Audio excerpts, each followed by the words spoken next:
Rebonjour les carnivores! Votre hôte Sébastien Jacques pour le dernier spécial Halloween des boucheries Clément Jacques. Pour cette dernière recette, nous aurons besoin de singes. Comme c'est pas facile à trouver, eh bien, on va devoir improviser.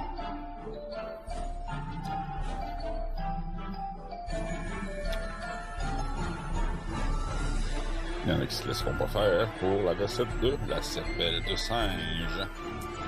Alors, comme ce beau jeune homme est en train de vous expliquer, avec le dos d'un gros couteau, quelque chose de solide, pas le couteau à 200-300$, un couteau que si jamais il y a eu quelque chose, ça vous fera pas trop mal au cœur de le casser, mais j'ai déjà ouvert une noix de coco avec, et puis aucun dommage, avec un acier de bonne qualité, il ne devrait pas avoir de problème.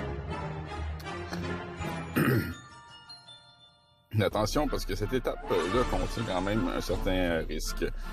Donc, on a quand même un gros couteau entre les mains, puis la noix de coco, c'est rigide. Donc, je vous conseille de porter soit un gant de construction, ou un gant de coupure, ou un gant de maille.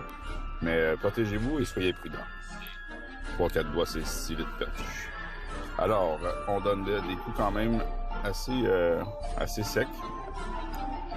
C'est pas... Ça se fait pas tout seul, là, donc des coups assez secs en plein centre de la noix de coco. On fait un quart de tour, on donne un autre coup sec. Essayez de donner vos coups à peu près là, au premier tiers du couteau, là, plus près du manche, c'est là que c'est plus solide. Vous allez entendre le son là, qui va changer là, quand vous allez le faire. Ça passe du ping au poc. Donc mes imitations de son de couteau sur noix de coco sont pas mal à point, comme vous pouvez le voir. Quel homme, il est concentré, c'est incroyable. Va-t-il réussir? C'est ce que nous voyons juste ici. Oh, là, il a pris un lousse, le jus commence à me couler entre les doigts. Si vous voulez garder votre jus, gardez une petite pression sur votre noix de coco, puis quand vous allez l'ouvrir, comme là, on voit le jus qui a commencé à sortir. On décapsule ça, et voilà! 2 crânes de singe prêts pour utilisation.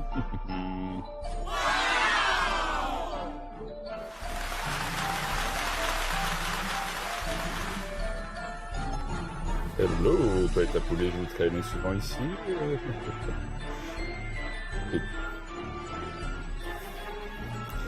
La crépine de porc, aussi appelée coiffe. Certains l'appellent la crépinette, mais par contre la crépinette c'est un ensemble créé avec la crépine que voici. La crépine c'est un tapis membrane formé principalement de tissu graisseux. Donc ça fait un peu comme les boyaux à saucisses, ni plus ni moins. Et là, on va faire une petite chair à saucisse avec notre viande hachée. La viande hachée que j'ai utilisée, c'est de la viande à pâté, un mélange des 3 viandes. On ajoute à ça oignon, ail, chapelure, sel, gros poivre de Madagascar. Vous pouvez rajouter aussi un peu de chili ou de jalapeno moulu pour ajouter un petit punch. On enlève les excédents là, autour de notre crépine de porc.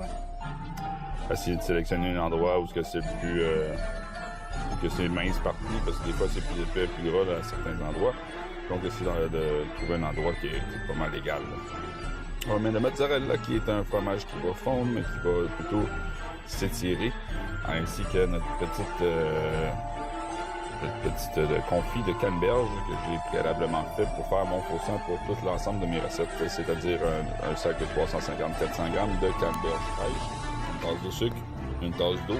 On laisse bouillir ça jusqu'à temps que les canneberges éclatent et après ça, on va juste filtrer ça, on laisse réduire notre sirop pour avoir quelque chose de très plus sirupeux un petit peu, là, qui coule un peu moins rapidement, et on utilise nos canneberges confites pour nos cervelles. Donc voici, on la forme un petit peu avec les mains, on enlève les bulles d'air, on enlève l'excédent de coiffe ou de crépine et on recommence. J'ai découvert que si on mettait plus de canneberge, le résultat était meilleur aussi, autant au goût que visuellement, donc je n'oublie pas sur la canneberge. Maintenant, on va prendre notre viande hachée, on crée 2 boulettes qu'on laisse prises ensemble au centre pour représenter un peu l'hémisphère gauche, l'hémisphère droit.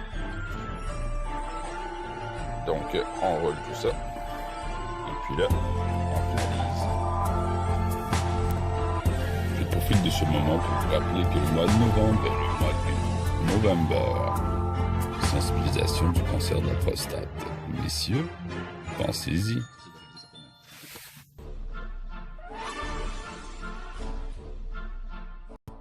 Donc, voici le résultat. Une belle cervelle fraîchement produite. On enlève l'excédent, on replie le gras par en dessous.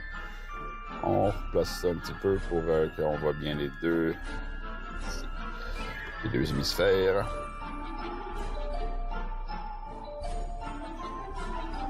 Donc, voici avec notre cape de noix de coco. On peut la cacher complètement, faire comme une calotte avec, ou la faire cuire dans la noix de coco. Maintenant, on enfourne tout sur une plaque à biscuits à 350 degrés pendant 20 à 25 minutes, peut-être 30 minutes si vous avez des grosses comme la dernière que j'ai faite. Donc, thermomètre 175 degrés interne. Maintenant, pour la finition, pendant que c'est au four, on va prendre des bocconcini. On va tout simplement creuser, on va les couper en deux, on va creuser la surface, la pointe, si vous voulez, de notre demi-sphère pour pouvoir créer une petite encavure pour rentrer une olive noire.